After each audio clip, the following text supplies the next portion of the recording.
What's up and welcome to Around with the Boys podcast. On this show, we talk about life, sports, business, and all the cool shit in between. I'm your host, James Rackley. Along with me, as always, is my co-host, Johnny Dunleavy. Mr. Johnny Dunleavy. So sit back, relax, crack you a cold one, and enjoy the show.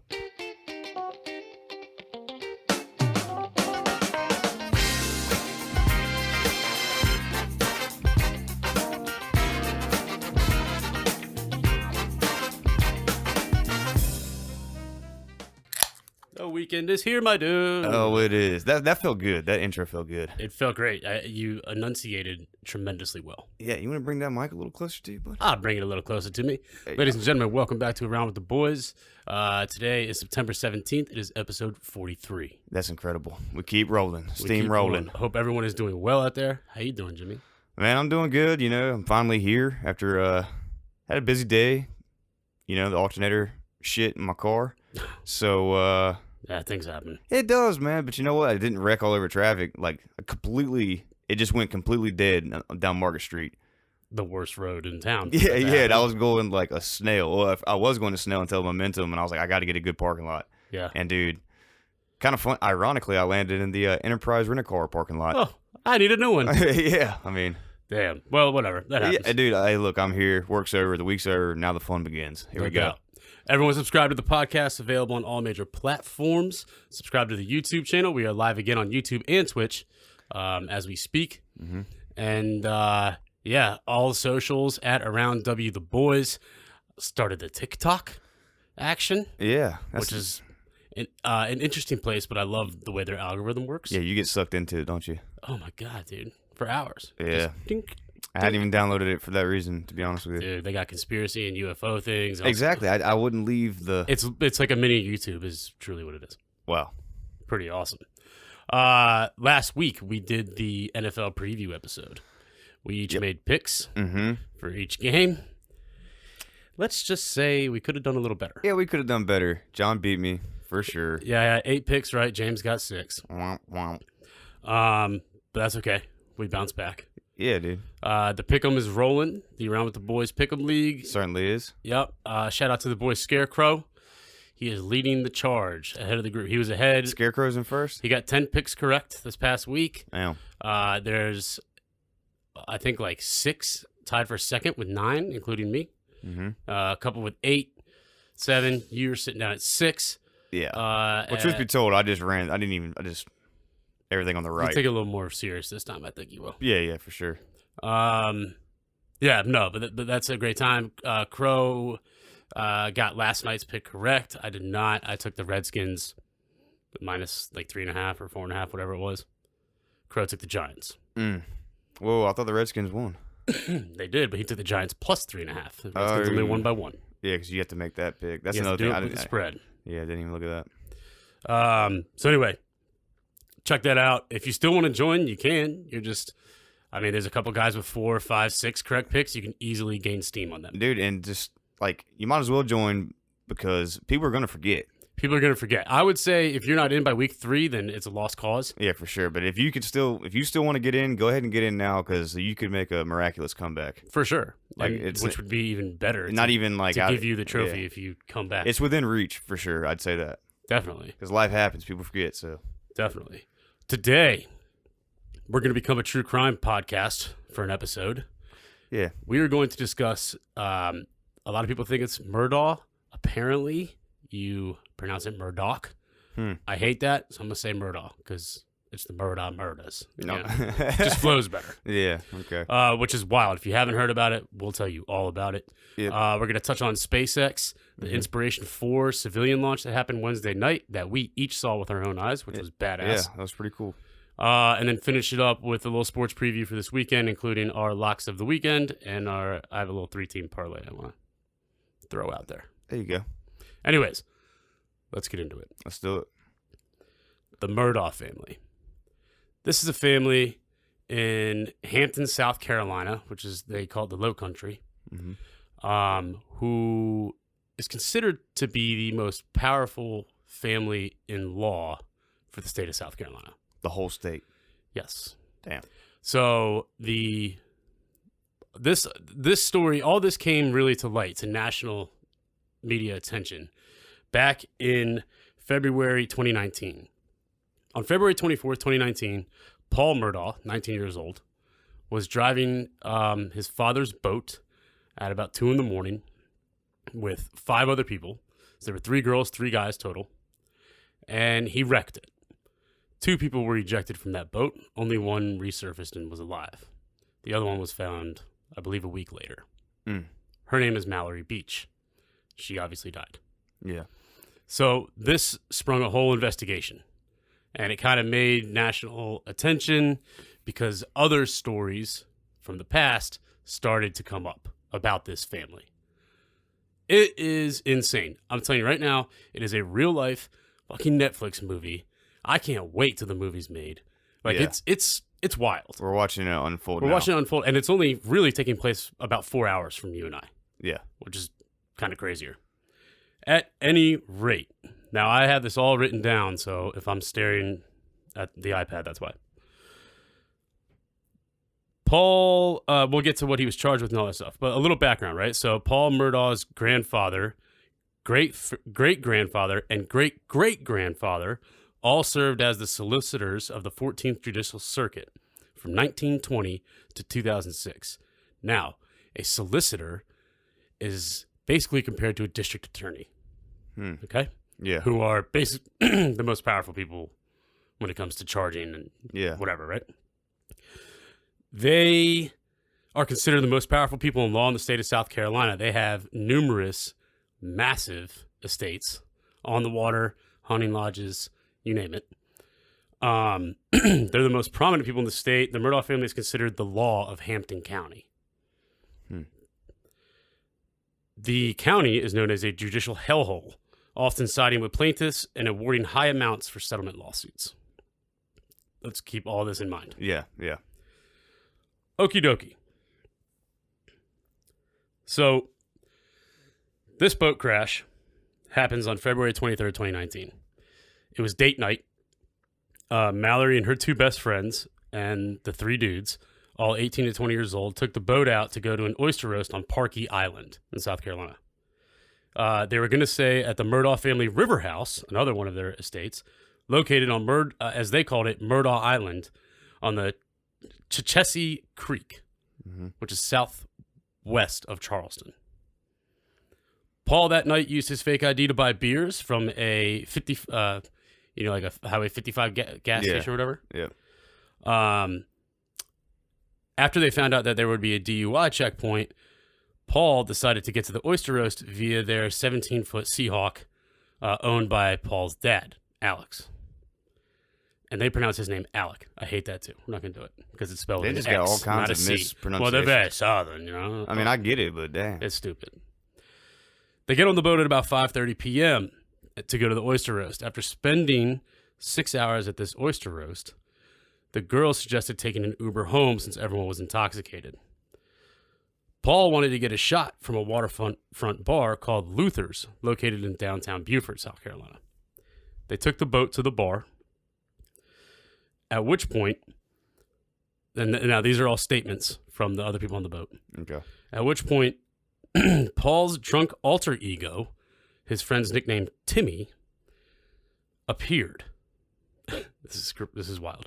He would make erratic movements with his arms. He was a very angry drunk, and they knew that once Paul was angry when he was drunk, that he was Timmy.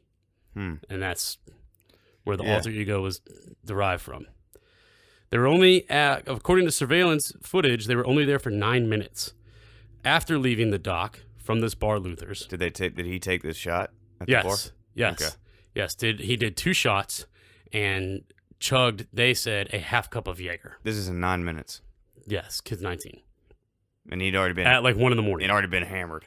Already been at the oyster roast. Yeah. Okay. They leave the dock. He was driving extremely slow and taking his clothes off, which his friends say was what Timmy did, right? Yeah. Whatever. He then, it was only 59 degrees out, right? But his friends said that's what Timmy does. Paul's friend Anthony, who was on the boat, takes the wheel as Paul starts to shout and fight with his girlfriend. Anthony then started to get into a fight with Paul because Paul told Anthony's girlfriend Mallory to shut up. Paul then pushed, spit on, and slapped his girlfriend in the face. At that point, Anthony and Mallory, his girlfriend, had had enough and told Paul to stop. Paul turned around, pointed at her, about to say something. Mallory told him, "Don't make that mistake." At this point, Paul slowly turns around, pushes his other friend, Connor, who had taken the wheel, away from the wheel, takes the wheel, and full throttles it in a 17-foot boat with 6 people on it at 1:30, 2 o'clock in the morning in the waterway. They were going full speed for 1 minute. Anthony and Mallory were sitting on the floor of the boat, holding each other, when Paul slammed into a piling under a bridge on Archer's Creek. Holy shit! That is where they were, on Archer's Creek. Like wood piling or like hit the bridge? Bridge, yeah. Holy shit! At that point, 2 people were ejected from the boat: Anthony and his girlfriend Mallory. Anthony resurfaced alive. Mallory did not. So he couldn't find her. Pitch black. The 911 call is wild. Connor Cook, who was the other guy on the boat, is the one who made the phone call. Mm-hmm. He had a broken jaw while he was making that phone call. Holy shit. The dispatcher, this is where it gets weird. The dispatcher took several minutes trying to locate exactly where they were. She did a terrible job. I listened to the whole thing. She was asking them what kind of boat they were in, what Mallory looked like, how many life jackets they had. All this useless bullshit. When they're like screaming. I mean, you can hear in the background. She ultimately left her job a month later. Yeah, I bet. Yeah. Was he saying like what bridge it was and all that? He kept saying, from what I heard, he said the only bridge on Archer's Creek, which I guess he might have been wrong because it took 30 minutes for first responders to get there because they showed up to the wrong bridge first. Well, he was drunk and possibly concussed at that time as well. Correct. You know? Correct. Shit. With a broken jaw. Yeah, just fucked up. God. They show up, right? The police report states that they could not determine who was driving the boat, even though statements from 3 of the friends, right? So now there's 4 of them alive. The 5th one's dead. Yeah. 3 of them say Paul was driving the boat. Paul Murdoch. So from the jump, we got these cops helping out this Murdoch kid. They know who he is. Yeah, and they know they'll get in, like this could. Okay. Just for reference here. Paul, who left in an ambulance with EMS, was very aggressive towards them. He was never administered a field sobriety test. Yeah. It took 2 months for Paul to be charged because of all the issues with the investigation, which everyone says is due to obstruction of justice from the Murdaugh family. Yeah. Paul was never booked into jail. He never took a mugshot. The photo of him was taken by an iPhone in a courthouse hallway while he was wearing a plaid collared shirt. Jeez. The lawsuit blames a chain of convenience stores for this. Parker's 55 gas station is being sued by Mallory's mother for selling alcohol to Paul because that is all she can pursue. So basically, this investigation is more concerned with who sold him the alcohol as opposed to who fucking killed this girl. Yeah. And so they found the girl's body like a week later. A week later. That's terrible. Now let's rewind it. Yeah. This investigation opened a fucking wormhole of things. Like into the Murdaugh family? Into the Murdaugh family. Let's take it back to 2015. 19-year-old Stephen Smith is found murdered on a rural road in Hampton. He had a 7-inch gaping hole in the side of his head, and his skull was completely misshaped. It was initially classified as a hit and run by an 18-wheeler tractor trailer's side mirror. Clipped him as he was walking on the side of the road. That's what they classified it as? Yes. Listen. How big was the wound? 7-inch hole. And his skull was misshaped. Okay, so what are you about to say after that? What's the next? Like, is there more to this case, or is so this is what they were saying. Okay, it was initially classified as a hit and run, which skewed the entire investigation. They said he was hit by a truck mirror. Police found zero evidence of that. Yeah. They received tips that the Murdaugh family might be associated with this. Paul's older brother, so there's Alex, the dad, Maggie, the mom, Paul, 19 years old, his older brother, who they call Buster. Mm-hmm. Okay. Was apparently associated with this Stephen Smith. Stephen Smith, keep in mind, 19 years old, an openly gay man in a very rural redneck area. So, okay. Yeah. Yep. February 26, 2018, a mere months before the boating accident, Gloria Satterfield, 57 years old, is found dead in an apparent tripping and falling accident. Who is she? I'm sorry, February 26th, 1 year before the boat accident. Who is she in relation to? I'll tell you. Okay. In December 2018, so at the end of that year, so this is a couple months before the boating accident, Alex Murdaugh, the father, settled a wrongful death lawsuit with Gloria's family, though they never said where or how she fell and died. Sources and people in town say that she was the family housekeeper. How did she die? Tripped and fell. But, I mean, like, case closed. Just like hit her head and died. Bro, she didn't trip and fall. She was killed. I got it, but I'm saying, like, yes. There was no autopsy. There was none of that. That's what they said. You got to understand, this family controls everything. Holy shit. So thus far, before this boating accident, we have a 19-year-old openly gay man found dead in 2015. Dead with a gashing head wound, head deformed. Then we have a maid, housekeeper, tripped and fell and died. All right. So the case says. That's what that says. Right. Okay. I'm there. So now, we fast forward to 2019, the boat accident. Mm-hmm. This investigation, because of everything going on, started to make people open their eyes and, like, watch this family. Okay? Yeah. The only issue is people in town will not speak because they're terrified of the family. Like, terrified for whatever, the intimidations, the whole 9 yards, right? So now, Paul Murdaugh was charged with 3 felonies. He never had house arrest. He never had to do an alcohol monitoring system. Keep in mind, he's underage. Yeah. Nothing. 3 felonies, whatever. His daddy will get rid of that, right? So, life continues on until June 7th of this year, 2021. On June 7th, 2021, in the evening, about 10:30 p.m., Alex Murdaugh, the father, had taken his dad to the hospital and then stopped by his mother's house to check on her before arriving back at their 1,700-acre hunting lodge located 60 miles west of Charleston. I found it on Google Maps. Yeah. Pretty wild. Saw you looking at it earlier. Yep. Upon returning to the hunting lodge, he discovers his son Paul and his wife Maggie on the ground with multiple gunshot wounds, dead. Paul Murdaugh had two gunshot wounds, both shotguns, one to the chest and one to the head. His mother had multiple semi-automatic rifle wounds to her body and one to her head. Both were pronounced dead on the scene. So this is the boat driver And his mom. Mm-hmm. And this is discovered by And this his was 3 father. months ago, you said?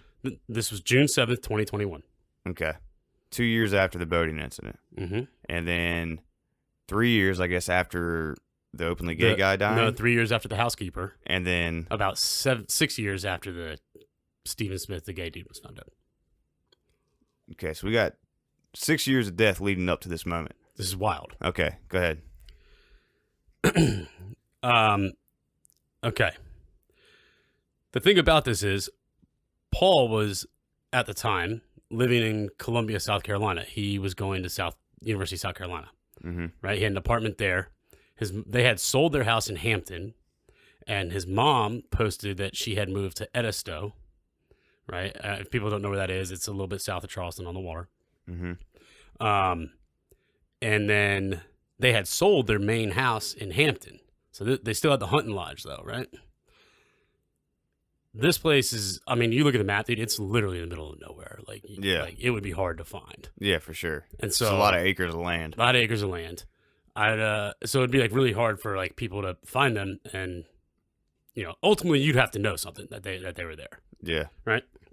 Unless you were tracking them. Correct. 19 minutes after calling 911, now Alex, the dad, calls 911. The first deputy arrived. In less than 1 minute, he declared the scene clear.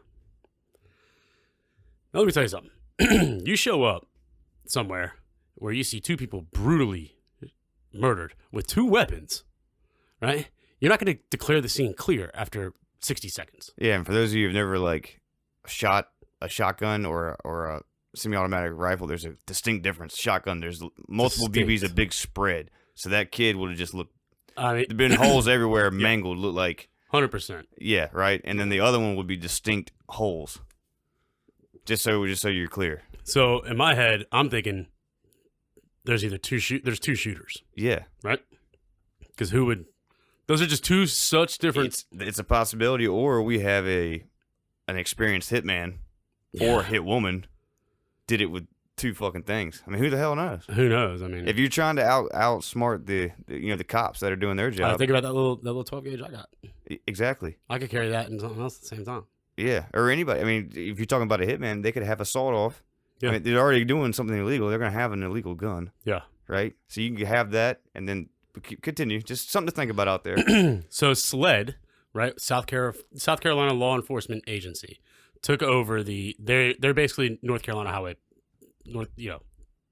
at the top of the police system. Yeah. Right? So over Wilmington Police Department, right, yeah, okay. So they take over the investigation, right? Mm-hmm. The autopsy said that they died between 9 and 9:30 p.m. How they know that is beyond me. Well, it's an approximate guess, like time of death. Yeah.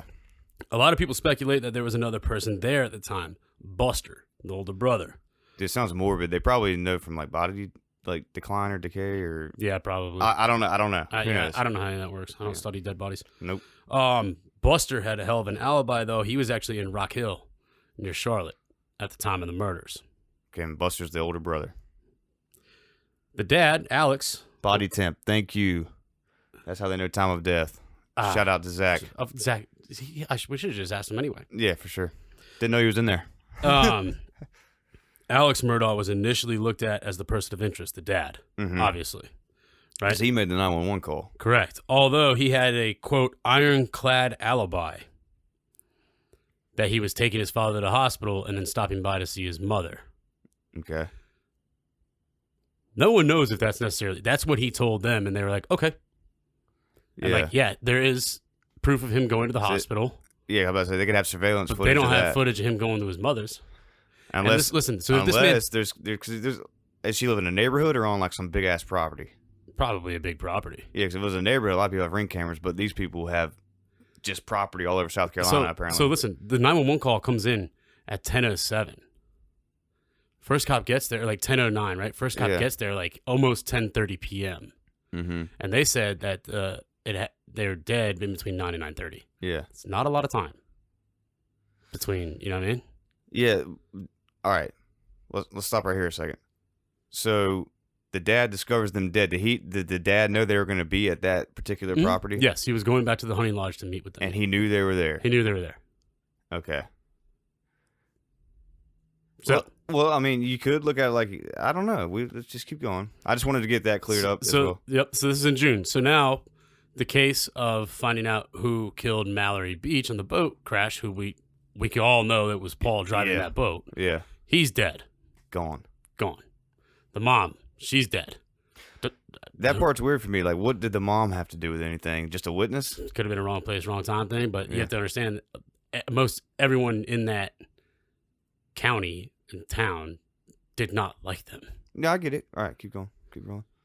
Okay, so that's June, right? September 4th, 2021. A mere 2.5 weeks ago, or 2 weeks ago. 3 months after the murders of his son and wife, Alex Murdaugh calls 911 to report that he himself has been shot and on the side of a rural road. His attorney states that while he was pulled over on the side of Salkehatchie Road in Hampton, South Carolina, To repair his vehicle while en route to Charleston, a passerby motorist opened fire on him, striking him twice. Let's keep in mind my man is driving a 2021 Mercedes SUV. Mm-hmm. Those, they don't break. You don't need to pull over unless you like blow a tire. Yeah.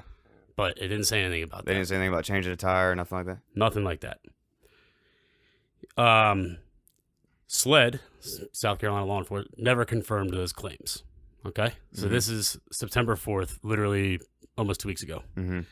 Just yesterday, on September 16th, 2021, Alex Murdaugh turned himself into police for conspiring to fake or / hire someone to kill him so that the only remaining person in the family, the oldest son, Buster, could inherit a $10 million life insurance claim.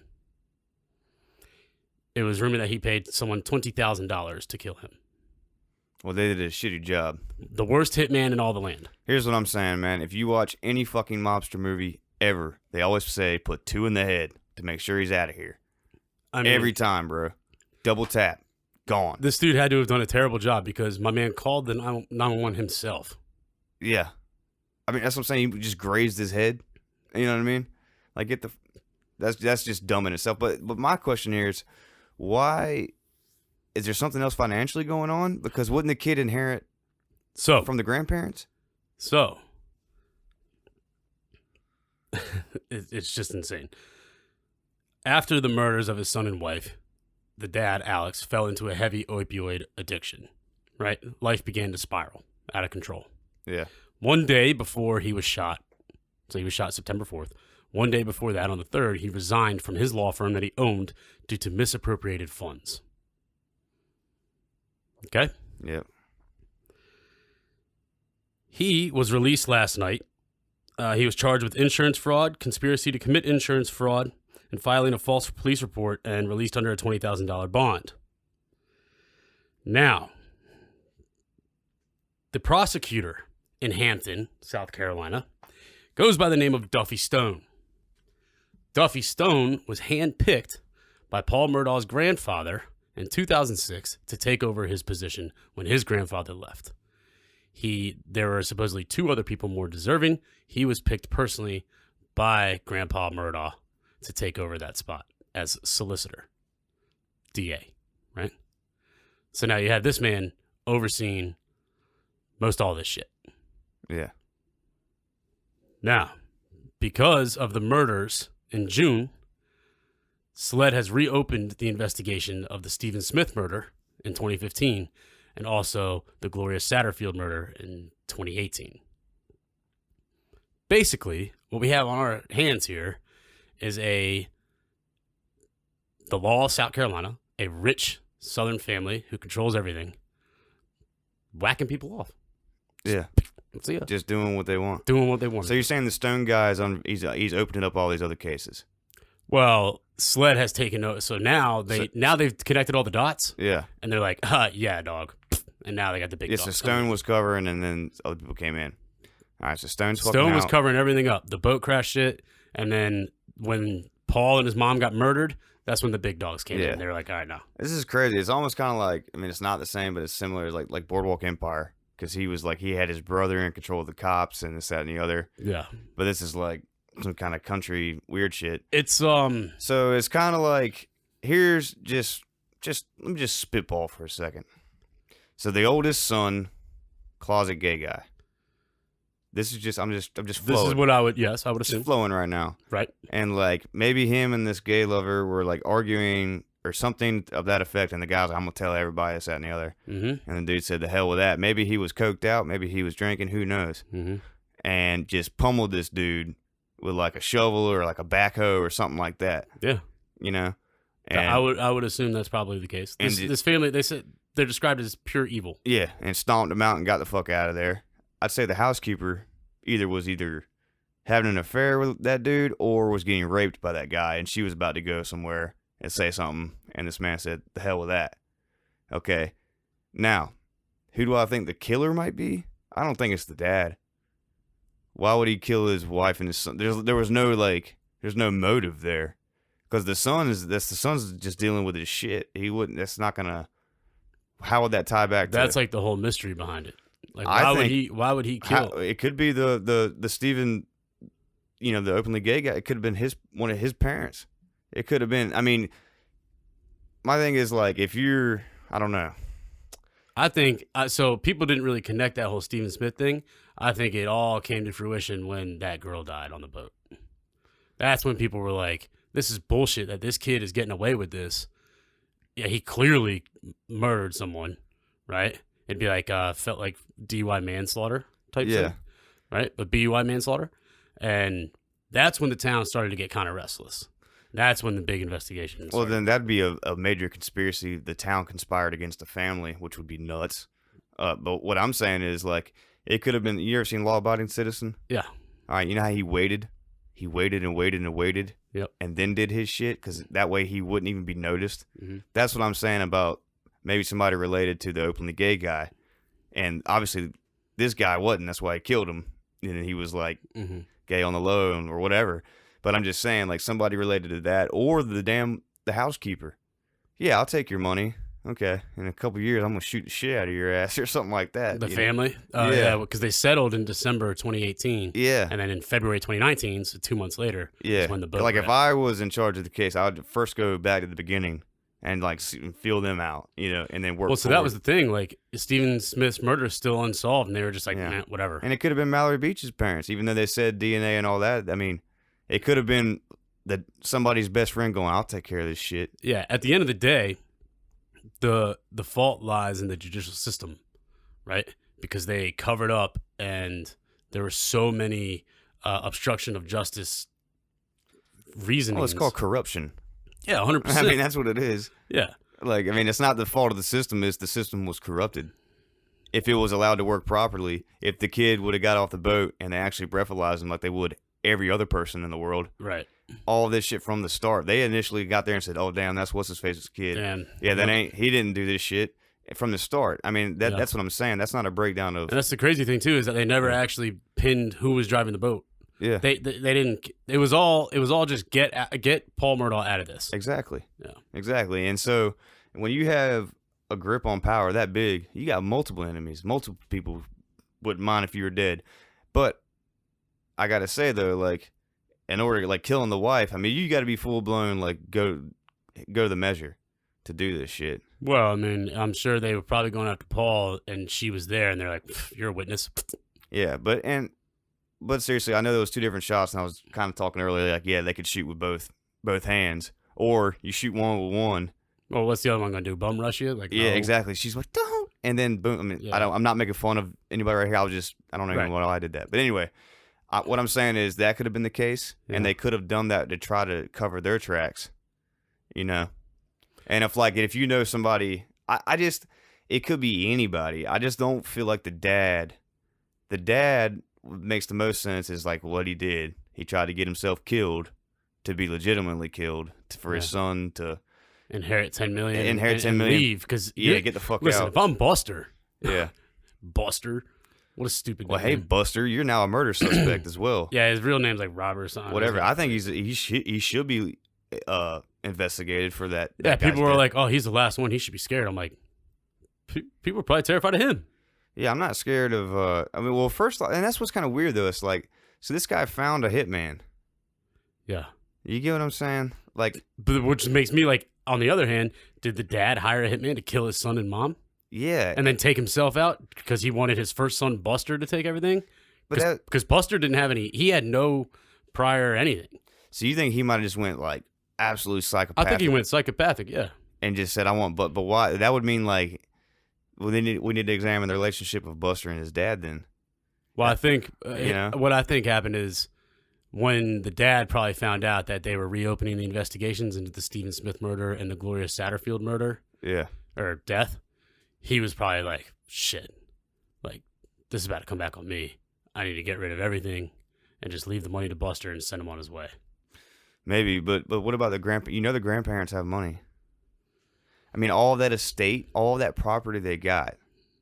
So Paul's granddad, Alex's dad, yeah. who was the solicitor and stepped down in 2006, yeah. was in the hospital at the time of the murders. Yeah. So pretty old. His mom was still alive though too, so the money was still there. Now keep in mind this wasn't Alex Murdaugh's like savings and investments. It was a $10 million life insurance policy. Yeah, I know. Left only to Buster. Obviously, because he would be the only one left at that time. Yeah. But I mean, I'm like, so he turns himself in on this. So he doesn't want to fight that fight. But he's got to know that he's like a suspect, if not number one for the. Well, I think he's going to start. He hit the tipping point because he had been addicted to opioids and probably stealing money from his law firm, which is why he stepped down. Yeah. Right? And now he's just, I mean, you should have seen him. He looked like hell yesterday. And it's like, well, maybe he knows that this is the end of the road. Like, just going to come clean. I'm hoping so, because I'd love to know the fucking truth behind all this shit. Yeah, I'd like to know the truth, too. I mean, especially so that they can make a badass movie about it. Yeah, so if it's him, I mean, I guess it could be the dad. The dad could have found out that his youngest son, Buster, was hooking up with this other guy, killed him, and then killed his damn maid because he was doing whatever to her. And then, for whatever reason, just pissed at his son and his wife. I don't know. But again, he would have had to have had, if it was just him, he would have had to have had two guns. Maybe it was the guy he hired to shoot himself in the head he was doing all this with. And that guy helped him kill his. Exactly. So who is the dude, like the guy that shot him that he hired? Who's that guy? Yeah. We need to know who that guy is. Well, you would think he would have told the cops, like, yeah, I hired whatever. Well, the investigation, I mean, he just turned himself in last night. So. Yeah, unless that guy said, yeah, well. He could be telling the truth right now for all we know. Yeah, you tell on me I'm killing Buster, no doubt. And your parents. Like. Yeah, facts. It's just. But to me, though, I don't think a guy, like, if the dad is really this psychopath, if that is the case, he wouldn't give a shit about Buster. Mm-hmm. You see, so I don't understand that part of the puzzle. Yeah, and like ultimately you have 1, 2, 3, 5 dead people here, right? Mm-hmm. And you only know who killed one of them, even though he wasn't charged, right? Paul killed Mallory when he was driving that boat. Yeah. They don't know who killed Stephen Smith. Exactly. They say Gloria tripped and fell and died. Fuck out of here. Mm-mm. And then they don't know who killed Paul and his mom. Yeah. And they don't know, thus far, we don't know who shot Homeboy in the head. Exactly. But he had to find that guy to do it. You know what I'm saying? I mean, hell, for all we know, he could have found some bum and said, hey, dude, I'll give you $20,000 right now. I mean, that'd be crazy. Like, I mean, just going in that world of, hey, I'm looking for a hitman. I mean, who do you call? Like, yeah, you can't just Google it. Yeah. So it'd have to be like, maybe you could look back through, like, crime figures he's arrested before. Or something. They live in this town. I mean, they're easily probably the richest people in town, most powerful, and it's a very poor county in the middle of nowhere, South Carolina. Yeah. Well, I'm gonna tell you right now, all that land and all that stuff, you got to know where the fuck you're going. A lot of those places, you're not getting signal, man. No. No way. I mean, but that's what I'm saying though. Like they're out in rural, poor area. Like you probably know a couple crazy motherfuckers out there. Yeah. And it's like, hey, you probably did some shit. I'll get you off if you help me. Yeah, true, because they know, or at least they would have trusted to the fact that, yeah, this he's in charge, he's a boss, he can get me off this shit. Exactly, and if this dude is putting a hit on his own family. Yeah, regardless if he's pill-headed out or what. Yeah, you kind of take that serious. And look, $20K to a motherfucker that lives in a trailer with holes in it. You damn right. They're taking it. Yeah, dude, I mean. And listen, regardless of how those people live and how much money they have, I can guarantee you, they're probably a better shot than most people because all they do is hunt. Well, I mean, I'm assuming the family shooting, the boy and the mom was close range. It would have to be. I mean, but the I just don't understand how the dad didn't, how the dude didn't do the job on that. You know what I mean? It's pathetic, actually, if you're a hired hitman and you blow that.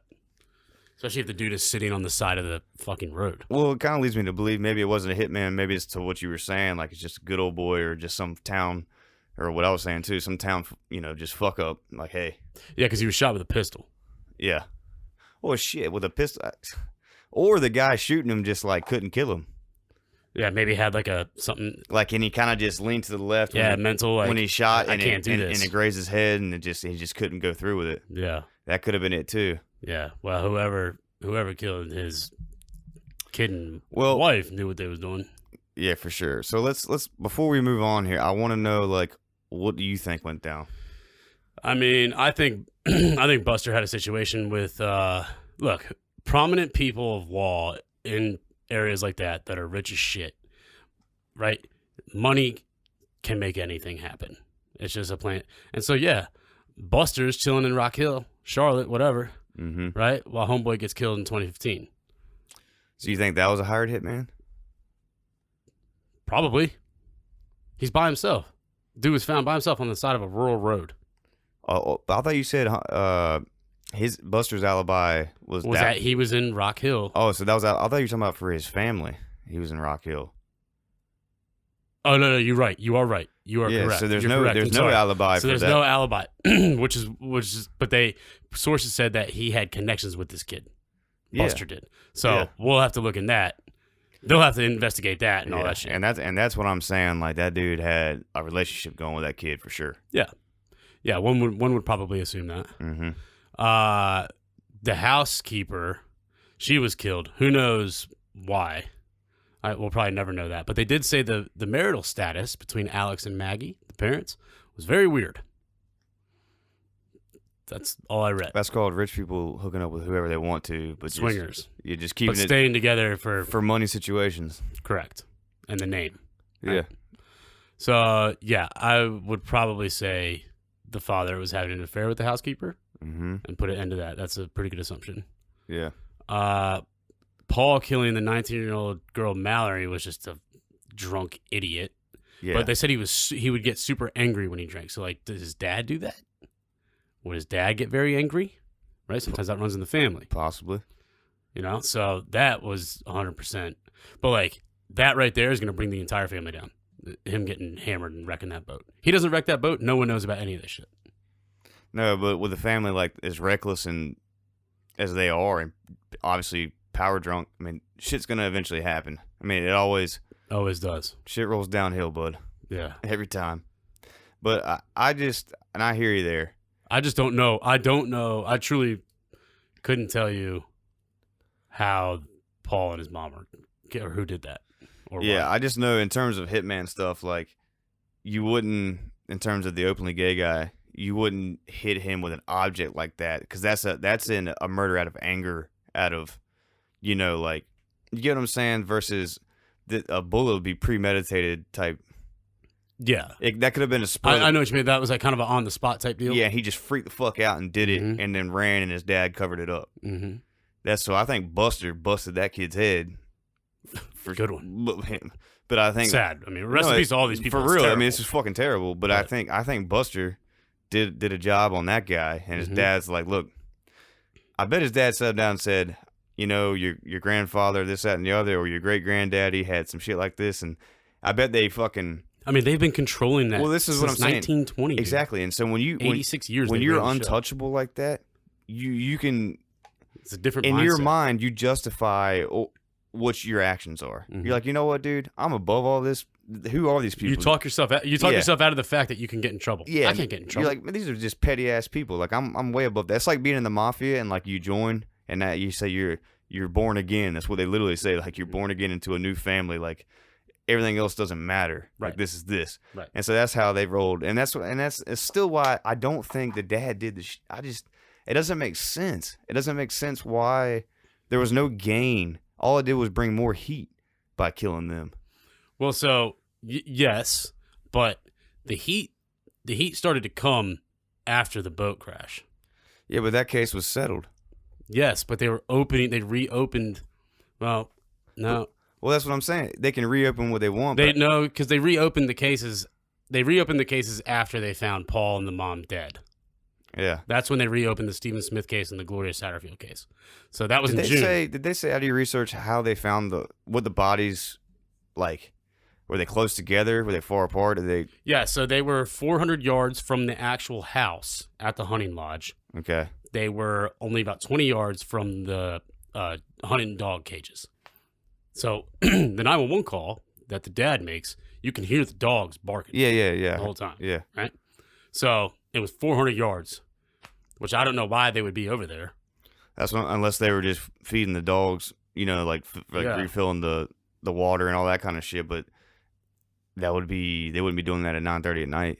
Right. And the other thing is like the cop declaring the scene clear in 60 seconds. Like, no. Yeah, I wouldn't do that either, especially if you see two different types of gunshot wounds. I would think, man, this is there's a team out here. Yeah, dude. And like you're in the woods, bro. Yeah. 1,700 acres they owned, that hunting lodge. Yeah. That man could have been anywhere.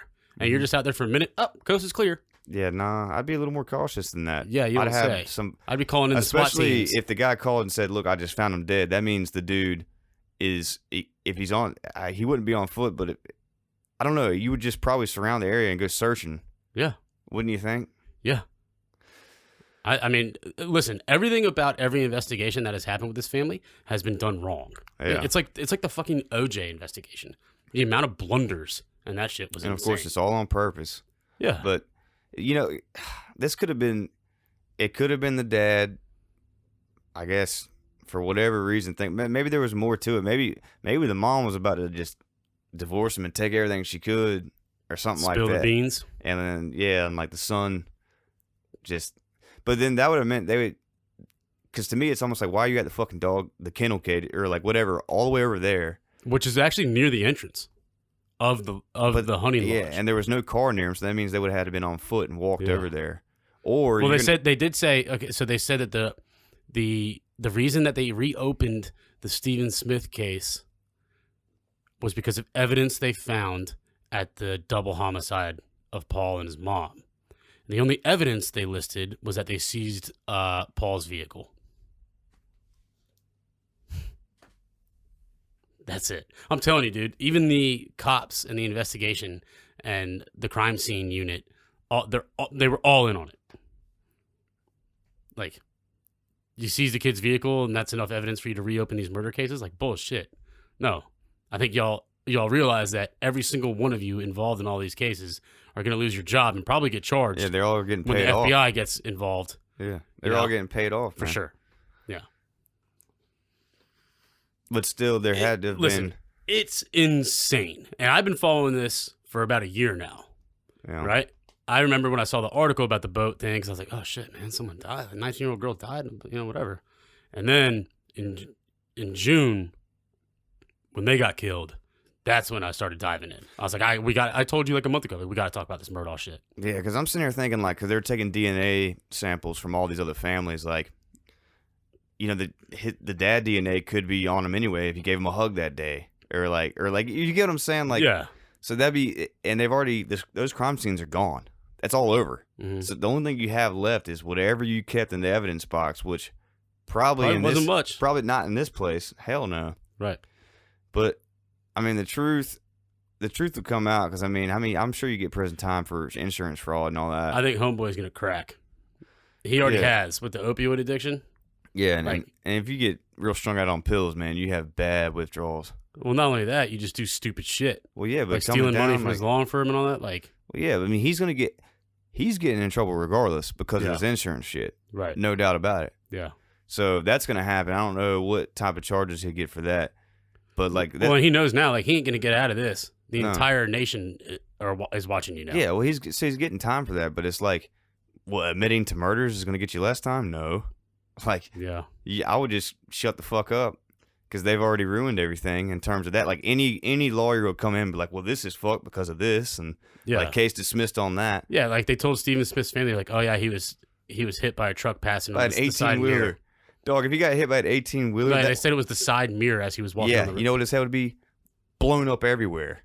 Like, dude, yeah, it's like, none of that makes sense. Right? Hell no. And so his family was just like, that's it, right? And then Mallory Beach, the girl who died on the boat.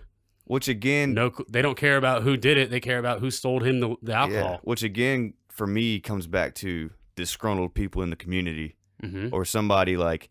Maybe, because, again, like... The housekeeper. If you're trying... Well, the housekeeper, too. She was super nice, left 2 kids behind, the whole deal. So that's 3 bodies with multiple family members, friends, everything else, right? And you don't have to make it a conspiracy, but my thing is, if somebody came to you and, like, your whatever, your lover, something got hit, and they were like, hey, I'll take care of it. Like, that way you have nothing to do with it, and their DNA is nowhere near the same. If you really wanted to plan... And that's what I'm saying. Since it's 3 years after... they could have really sat there and thought about it. Mm-hmm. You know, so it could be that law-abiding citizen type deal, or the dad's a psycho. Yeah. But I think there was multiple people that killed in this whole saga, excluding Paul. Right. Because I think the Stephen guy, I don't think it was the dad who did that. Yeah, Paul definitely is responsible for Mallory's murder. But yeah, Mallory died because of Paul on the boat. Yep. The openly gay guy, I think, had to be Buster. I think so. Because I think if the dad found, if it meant that much to Buster, that meant his dad would feel a certain way about it. And if his dad ever found out, he would probably beat the shit out of Buster. Right. And tell that kid never to come around again. Yeah. I think that would be Buster more scared that that guy's going to open his mouth. Right. And so there's that. And then the whole mom and son thing. Right. That's what I'm saying. Like, the housekeeper was probably knocked off by someone in the Murdaugh family. Now the Mallory's camp getting revenge on the son, and then there's a witness there. That might be plausible. But again, the body's being so far away from the house. Yeah. On foot. There's no, you know how a lot of big country houses, they got like golf carts, all kinds of shit. There's none of that. Yeah. They're just, and then that would mean you had to kill them somewhere else, drag them all the way out there and let them be there, and then clean up the incident in there. Right. And there was no blood trail, nothing like that. I mean, they were shot where they were laying. It'd be crazy if like somebody was out front and was like honking or doing something crazy, like, "Hey, I need help," and they came walking out there together. Yeah, lured him in and then did the job and left.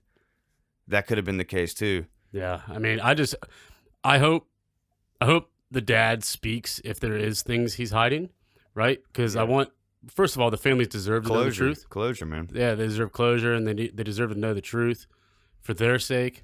Yeah. Which is the most important. But I mean, this story is it's a modern day like wild crime. Yeah, it will be a documentary for sure. I don't know if y'all remember I actually auditioned for a role for it, but it was this famous like doctor who lived in Durham, and like his wife fell down the stairs, and it's called The Staircase, the documentary. And it's gonna be a similar thing to that. He said she fell down and busted her head all over the stairs and died. But it looks like she got shoved down there and probably whacked in the head a couple times. Yeah.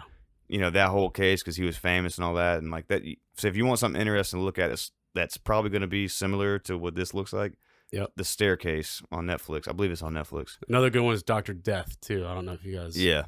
That's a pretty good one to watch. Anyway, so like after all this death and stuff and murder mystery, again, condolences to everybody involved. Yes. I hope to God, if you hear this show, that you weren't involved with it at all, like in terms of loss.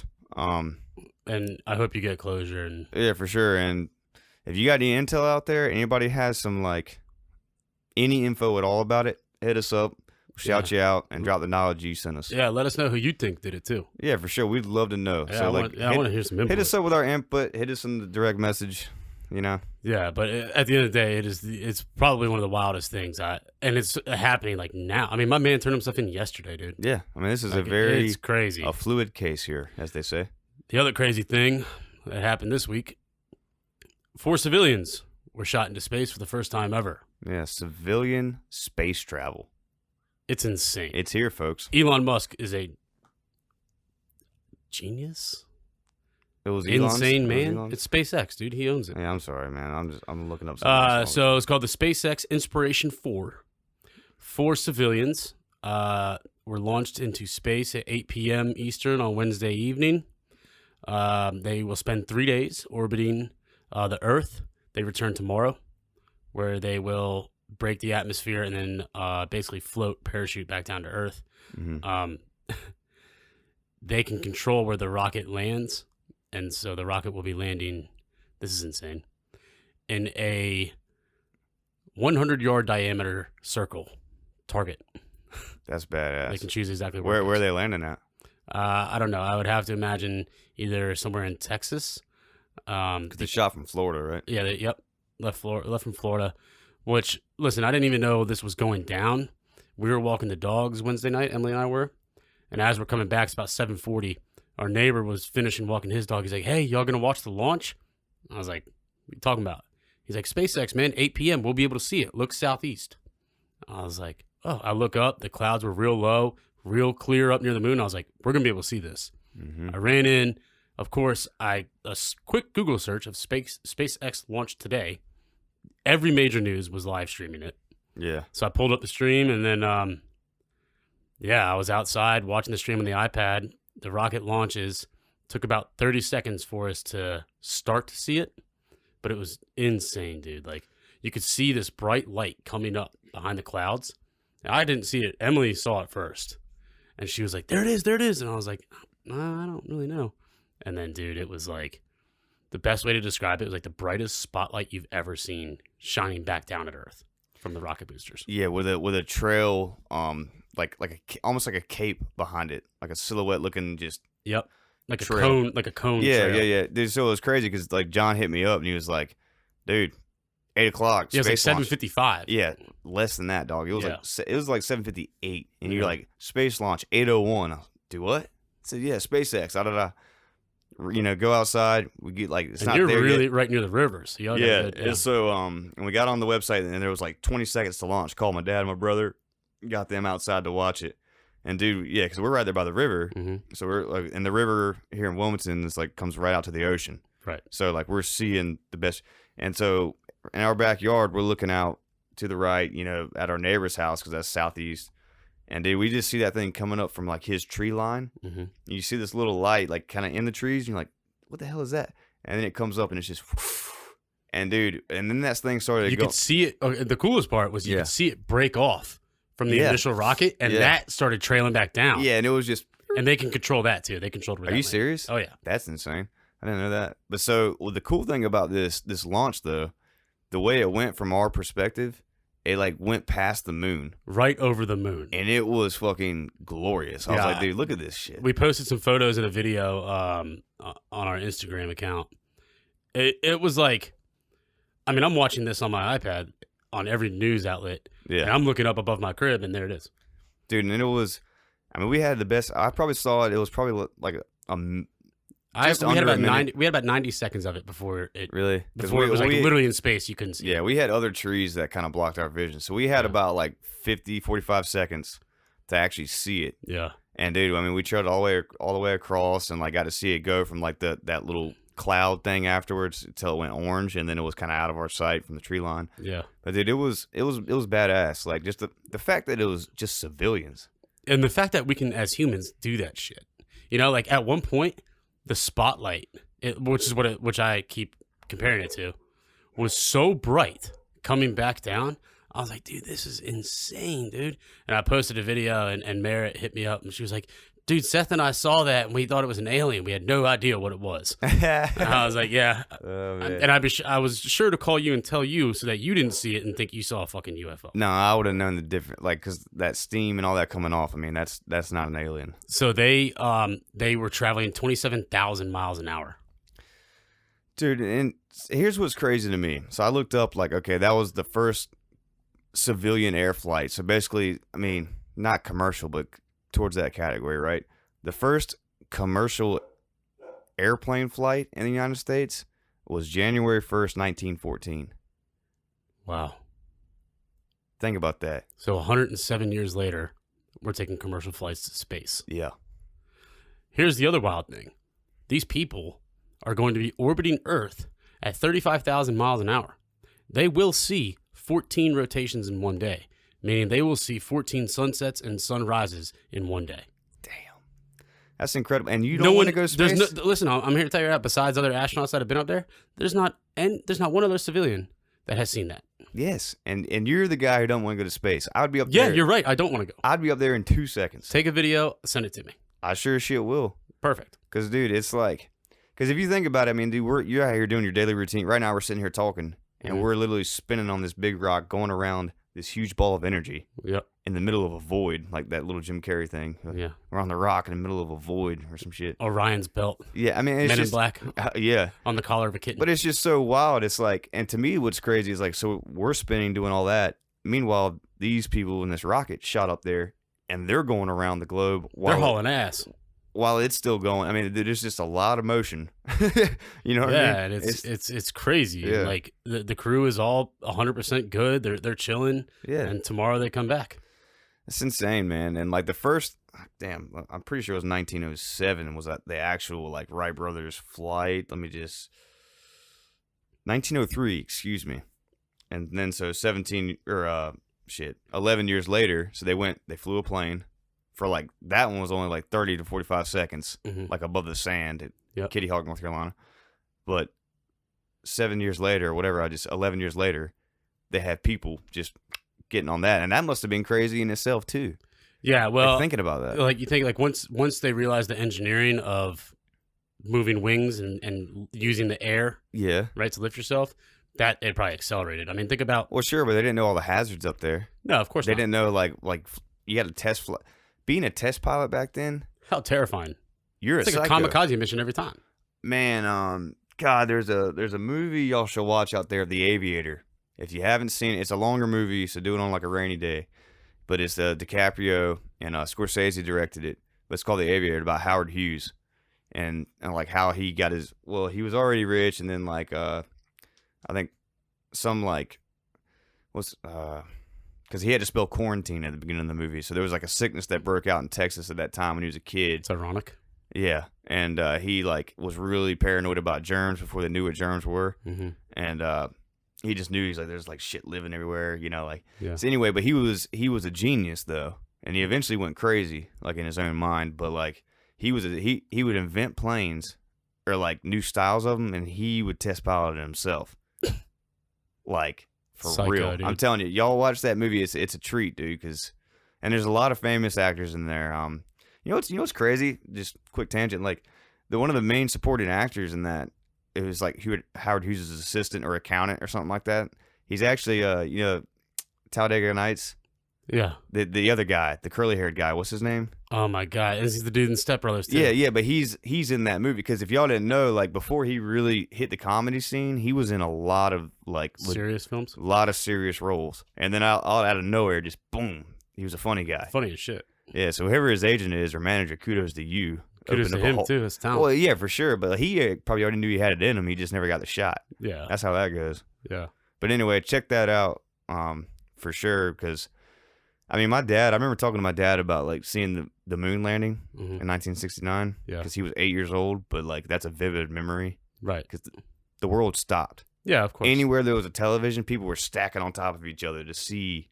Holy shit. And me and Tesh were talking, dude, like our little phone right here has more technology and like power than what they were using Yeah. Probably. in terms yeah. of like, calculations and all that. Right. But that just blows my mind. They were going up there in like tinfoil. Dude, I mean, Yeah. if you think about it, 20 to 25 years ago, I'm in New Jersey, and we're logging on America Online 3.0. Like that Yeah. stupid ass shit. Yeah. It used to take me fucking 35, 40 minutes to download a 3-minute song. Yeah. Like I can stream that in a millisecond now. yeah. I mean, I remember getting like like I said, the first computer. I remember the first time I saw the internet, Yeah. third grade. My dad, where do you want to go in the world? You've got mail. And he said, and I said, I like to see the pyramids, and we typed it in, and there was a picture. And he was just, and I was like, that's crazy. Type insane. deal. Anything and everything. Yeah. All of the time. Dude, what's the name of that guy? Bo Burnham. Anything and everything. All of the time. Yeah, dude, that dude's a big, big internet fan. But so yeah, that SpaceX shit was crazy. Elon Musk is, regardless of what you think of him, is changing how society does things. But again, anybody who's that smart, dude, you're gonna be crazy. Like, no doubt about it. Yeah, they all are. It's Yeah. kind of weird, right? I would really, well, honestly, I'd like to talk to Elon, but I would love to have talked to Albert Einstein. Like, think about that. That's a wild looking motherfucker, man. Crazy as hell. Crazy. I mean, looks like that dude's crazy. I mean, he's like the smartest man ever. Like the first smartest guy ever to stick his tongue out on a photograph, probably. That famous picture? Yes. And it just looks weird, but It's probably on acid. who the fuck knows? I will say there is is she 13, maybe 11. She's has a higher IQ than Einstein, working with NASA already. I forget her name. I just read the article last week too. I should have fucking. Well, see, to me, there's a difference between IQ and vision. See, Einstein had both. Yeah. See, he was trying to find out the mechanics of the universe versus somebody. There's plenty of people with higher IQs than Einstein, but like it's about how The your ability mind. to think out the box. Yes, and most people with a high IQ cannot do that. Yeah. It is like here's the rules, regulations, and I will do the best I can with this thing. Right. Like Einstein was trying to figure out it was crazy. If you look at, watch a good documentary on him, but like he finally surmised that there had to be like a grand architect, aka God of the universe, because he was trying to figure out the formula of the universe and could never get the same answer. And he his whole life he was working on that and he got the different answer each time. And that's what he had to say. There had to be a design, higher power of it because because it was a different answer and it wasn't a finite thing. Right. You know what I mean? Because people like that, they need a solution. Yeah, and it was driving him crazy. And so he literally, it was in his diary or something. He came to, there has to be a God. Like, it was just crazy. That shit's wild. So anyway, something to think about. Between him and Elon and these Murdaugh shit, my mind's blown today. Blown. So let's get back to just good old-fashioned sports. Sports. Mm-hmm. Last night, the Redskins and Giants had a thriller. It was actually a great game. We've had 3 really good games. It's unbelievable. Every primetime game so far has been incredible. Mm-hmm. I mean, the Raiders, right? Let's talk about last week. We had Young John. We phoned Young John in. He said Raiders money line's a lock. Yeah. At halftime, I was terrified. But that might have been one of the best. So was he. I think he mentioned he might be losing some kneecaps if he lost. He said if the Raiders don't cover, I will lose my kneecaps. So I sent him a Sopranos gif. Yeah, that was hilarious. Yeah. Speaking of, dude, I'm going to see that movie, The Saints of Newark. The Saints of Newark. Yes. You've been talking about it for a while. I forgot. I messaged you that day when I saw the preview. Yes, and it's actually the guy who plays Tony Soprano as a youngster is actually James Gandolfini's actual son. Did you know that? Really? Yeah, because somebody looked it up and told me, because I was like, man, because Mikey was like, yeah, he looks just like him. Yep, you go ahead and keep talking. I'm going to confirm this. James, rest in peace, James Gandolfini. Yeah. His acting coach has trained James numerous years up at the acting school in Illinois. So a little connection there. Also, the Saints of Newark. Newark, New Jersey is the city that is right next to the town where my dad was a police officer for years.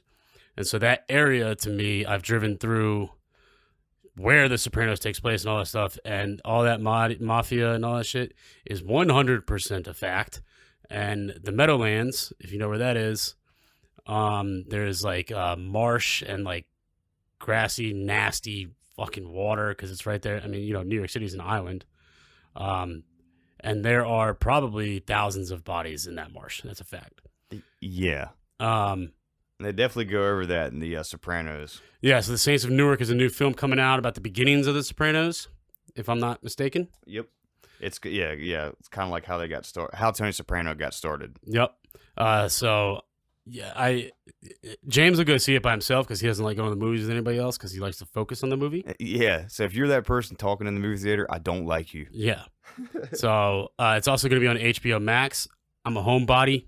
I'll be peeping in on HBO Max. Yeah. Michael Gandolfini. Yep. So it is his son because but it's kind of funny, man. They got him in like long hair and bell bottoms because it's like early, back in the day. So it's going to be great. The writer, like he wrote Sopranos, he also wrote Boardwalk Empire. I mean, it's the same guy. Classic. I can't remember his name at the moment, but just know it's going to be good. Yeah, and I can't wait to see it. So peep that. And that's right after your bachelor party, so it's going to be a good return present. Perfect.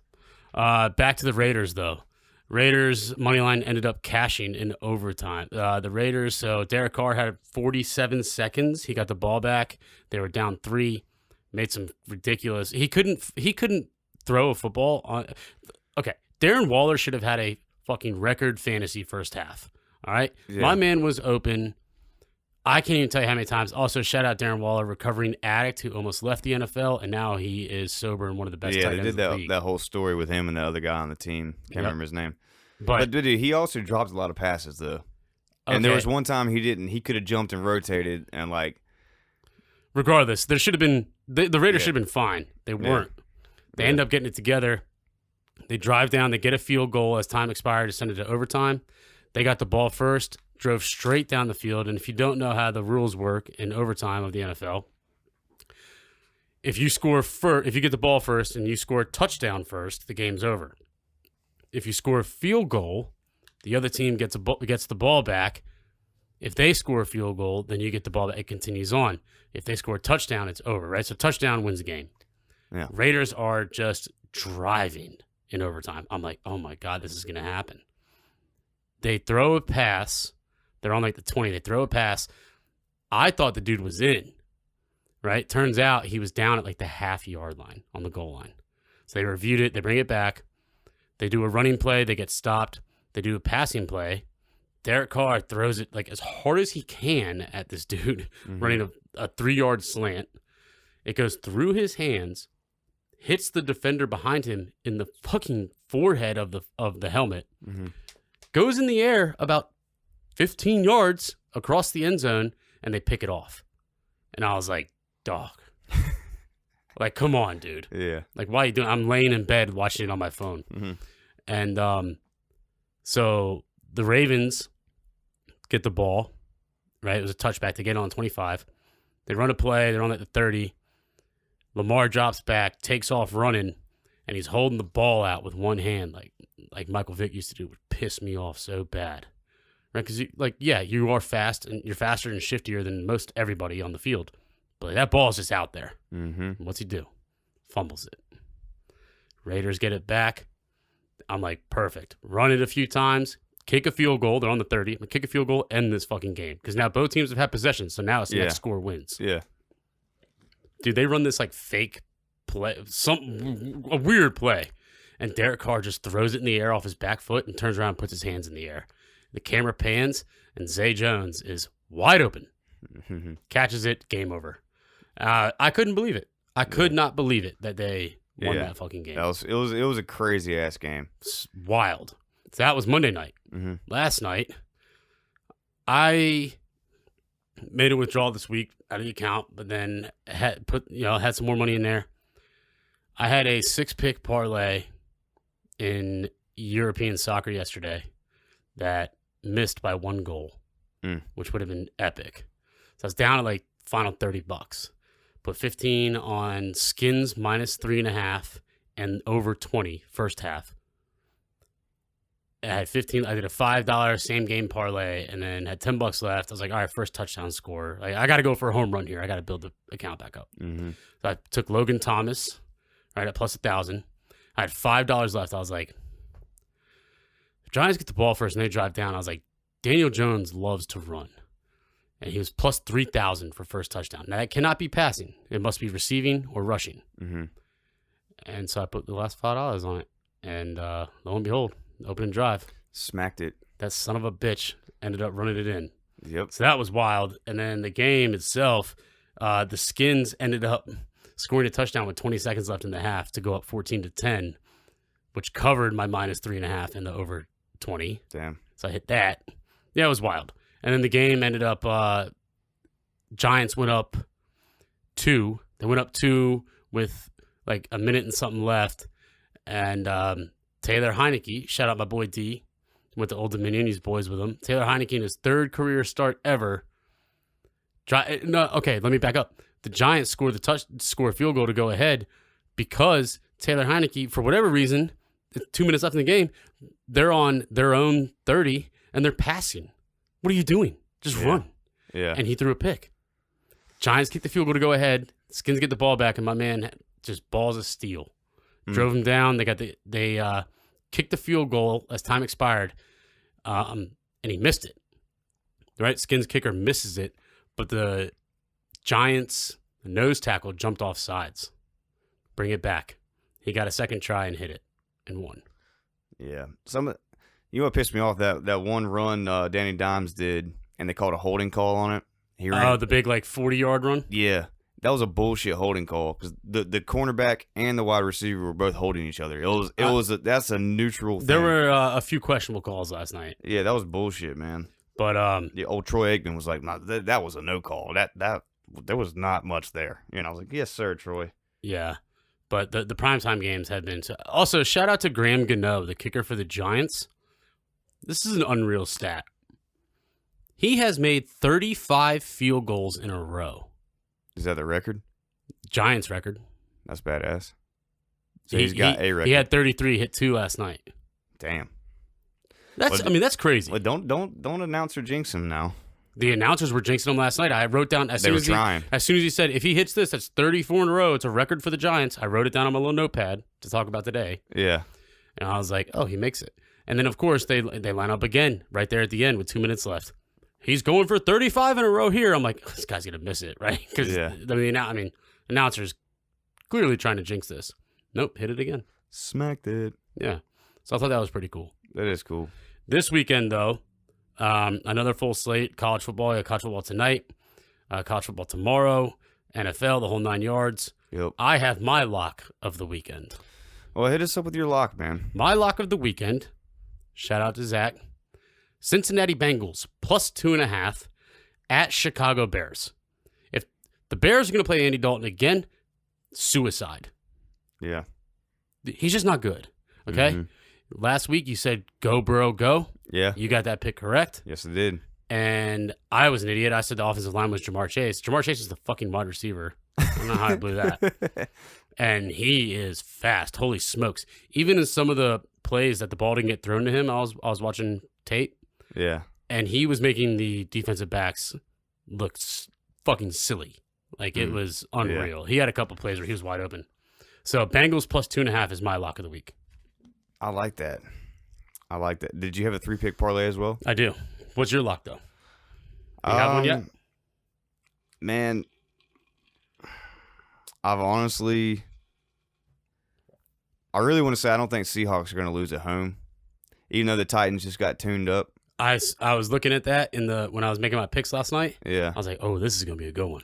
It's going to be a good one. And right now I'm sitting here looking at it. Like, they got Seahawks minus 6.5. Like, I honestly think, Seahawks, like, they played well on the road. Here's my thing. Every time last year Lockett would get the ball all one game, the next one was Metcalf, right? And they're going to go back and forth. And it's at their place. That Carson guy's legit. They both scored touchdowns. They both had touchdowns this last week, though. Yeah, but Lockett had 2, didn't he? Oh, yeah, you're right. Metcalf had 1. And he had, like, Lockett's, like, they would switch off big play games, I guess is what I'm trying to say. Yep. Oh, see, we just had chat. Thanks for Zach. He just said, Russell Wilson's going to cook in remembrance of his friend that passed away. Yeah, see, and I didn't even know that, but I kind of felt like, dude, he went and won on the road. Like, he's gonna come back home and be ready to fucking rock. Yeah. He wants to do that for the fans and for all that. I think they're gonna smack that shit. I'd take them minus 6.5 for sure. Right. Seahawks minus 6.5. James' lock of the week. Yep. All good reasoning. The 12s, right? The Seahawks fans, they call it the 12s. They are loud. Dude, they're loud, and I'm sure they're all back in the stadium this year. So that's cool. I think I want to look at this Cowboys-Chargers over-under real quick just to see. Over-under 55. Now, Herbert can throw the long ball for sure. You got Keenan Allen. You got all these cats. Like, I think that might be pretty damn close as well. Because you got a corner. That's probably a pretty good pick. And, the Cowboys, we all thought they were going to get slapped by Tampa Bay. Yeah. And, man, they played very well. They did. And obviously, so the Tampa Bay spread right now is minus 12.5. I'm sitting here looking at it. That's a huge spread for them. It's a very big, you think, but the Falcons played terrible, dude, against terrible. the Eagles. And I'll tell you what, the Tampa Bay defense, who was regarded as Devin White might be the best linebacker in the game. Yeah. They were Swiss cheese. And yeah, so I'm hoping, guess what? They're going to tighten up. Yeah. So that's probably why they got that spread so big. I'm just sitting here looking at parlay potentials. So I'm thinking Cowboy over potential. Man, I want to say Tom can win by 2 touchdowns, but the defense could make a play. You know what I mean? Mm-hmm. Because they don't have. They got Russell Gage, Ridley, who didn't do too much. And Matt Ryan, what's your parlay? Getting destroyed. My parlay, my 3-pick parlay is Arizona Cardinals minus 3.5. Mm. Number 16, Coastal Carolina minus 14 at Buffalo. And then we're rounding it out with the game that I am attending tomorrow. Oh. Number 15, Virginia Tech plus 2.5 at West Virginia. We are underdogs on the road as a ranked team against a team who couldn't even get past fucking Maryland last week. Damn. Okay? Damn. I will be in attendance. You guys will see tomorrow morning. Luckily I worked for a man who is one of the greatest humans on earth, and he invited me to take his private jet to West Virginia and is giving me a ticket to the game as well. I'm the only Virginia Tech fan that will be there with probably 30 other West Virginia fans, and I'm proud of it. Mm-hmm. I have a nice polo. I won't be wearing anything crazy. Nice Virginia Tech polo. I will be wearing the bucket hat. The bucket hat is 2-0 this year. The bucket hat's going, boss or not. Bucket hat's fucking going. I also got some Virginia Tech Converse All-Stars. Shout out to DeSarno. He found those at the Goodwill next Dude, to I remember when you found those. Yeah, he literally bought them and came back to the office and was like, I bought these for $30. I knew you'd want them. Venmoed him $30 on the spot. I was like, yeah. Damn, that's good. I do want those. You know what? Here's what I'm gonna do. I think Sunday, let's call it an hour before the games, maybe 30 minutes, who knows. I'm gonna unveil my 3-pick parlay. Okay, we'll give you a little time to look at it. I threw some college teams in there. Yeah. The Coastal Carolina and the Virginia Tech games are both tomorrow at noon. Mm-hmm. And then Bengals I'm sorry, Cardinals minus 3.5 on Sunday afternoon. But my lock, the Bengals plus 2.5, dude. I mean, that's... Yeah, so we need to start having punishments, man. If our locks don't hit, if my lock doesn't hit that I propose, I'm gonna get one of those 40s down again. Ugh. Mm-hmm. Are we gonna bring back the 40 challenge? The 40 challenge? Buying each other the shit 40? Dude, well, now you're kind of challenging. I mean, this is almost like challenging yourself. Like, dude, get it right for the fans, or drink up. Yeah, we have to choose what kind of 40 we're gonna get though, which we'll make that decision this week. Yeah. Regardless, there's gonna be punishment for failing, because there needs to be. There needs to be. So we'll do that, and I'll unveil my parlay. You only learn now, Johnny. You can unveil your parlay as well, because you did college. I just did. No, I'm saying for an NFL one. If you NFL. Yeah. All right, yeah, I'll do it because I mean I'm gonna put the Bengals plus 2.5 in it. I'm gonna put the Cardinals minus 3.5. Yeah. I like that Cardinals one for sure. Yeah. I mean they're playing the Vikings. I mean they got Vikings have weapons, but Jesus Christ, dude, the Cardinals are going to put up lighting points. it up last week. And if you remember, at the end of last year, they were putting up a lot of points too. Mm-hmm. At the end of the season. And then the other one I'll probably take my Niners. We're playing at Philadelphia. We're only minus 3. Yeah. I think that's a good one too. Dude, there might be a couple. Shit, we might go find us a 5-pick for $5. Oh my god, a joint one? Yeah. No, I mean we can do that. Whatever. We just want to make some money for the rounders out there too. Yeah, because if you've been following, don't count our first week. Everybody has a tough first week. Well, that's just us taking picks on the fly. But as far as the last few episodes where I've said take this, it's a lock. Yeah, it's for hit. Sure. It has hit for sure. But hey, so with that being said, enjoy y'all's weekend, and please hit us up with who you think. I guess there's so many damn murders. Just give us your input. Yeah, who do you think did everything? Yeah, give us your spiel on the Murdaugh. Yeah, on the Murdaugh. Pronounced Murdoch. On the Murdoch. So weird. Dude, just give us your damn opinion. We'll read your comments, shout you out on the air. And pay attention to the news because we're all staring at it too. Because I mean, this shit is literally happening now as we speak. Yeah, and if we miss something or you got something else, just let us know, man. We're very like Johnny on the spot with Instagram. You know, no pun intended. We'll get back to you. Yeah, no doubt about it. Yeah, for sure. And if you're on TikTok, man, give us a follow. Yeah, give us a follow. Follow everywhere else. And dude, as always, thanks for listening. And enjoy your weekend. Peace. Later.